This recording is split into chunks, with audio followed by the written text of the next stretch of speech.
Magandang tanghali, kumusta po? Narito po ulit ang update natin para sa lagay ng ating panahon ngayong tanghali po ng August 17, 2024 na kung saan sa ngayon ay patuloy pa rin na iba't ibang weather system ang nakapaligid po ngayon dito sa ating bansa, habagat sa kanluran, lalo na sa may Palawan, Sulu Archipelago at Extreme Northern Luzon, habang may mahinang daloy pa rin ng easterly sa silangan ng Luzon at Visayas at mayroon pa rin intertropical convergence zone na nag-i-extend po sa silangan ng Mindanao. At may LPA po sa bandang taas ng ating bansa pero hindi naman po bantang maito dito sa ating bansa dahil kikilos pong mayan pataas. At sa ating long range forecast, wala pa ring bagyo na namamataan rito na tatawid po dito sa ating bansa hanggang sa susunod na 2 linggo, pero posible pa rin ang pamumuo ng mga weather disturbances sa silangan at northeastern part ng ating bansa at ang development pa rin ng mayan ang ating babantayan. At sa lagay po ng ating panahon ngayong tanghali ay maayos ang panahon sa malaking bahagi ng ating bansa pero may chance pa rin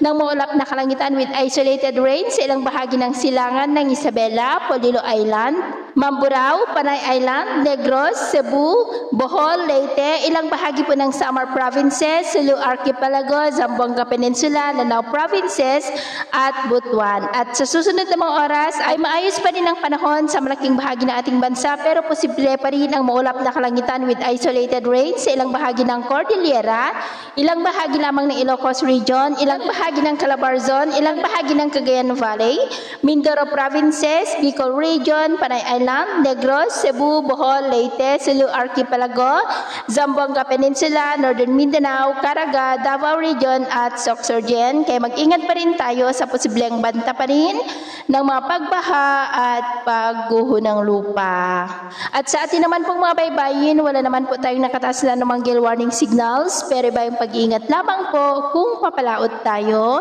para po mas makaiwas sa mga sakunang pangkaragatan. So yun po ng latest update natin sa araw na ito. At ako po muli si James na nagsasabing sa kahit anong pagsubok po na darating sa ating buhay, huwag na huwag po tayong mawawalan ng pag-asa. Thank you and God bless.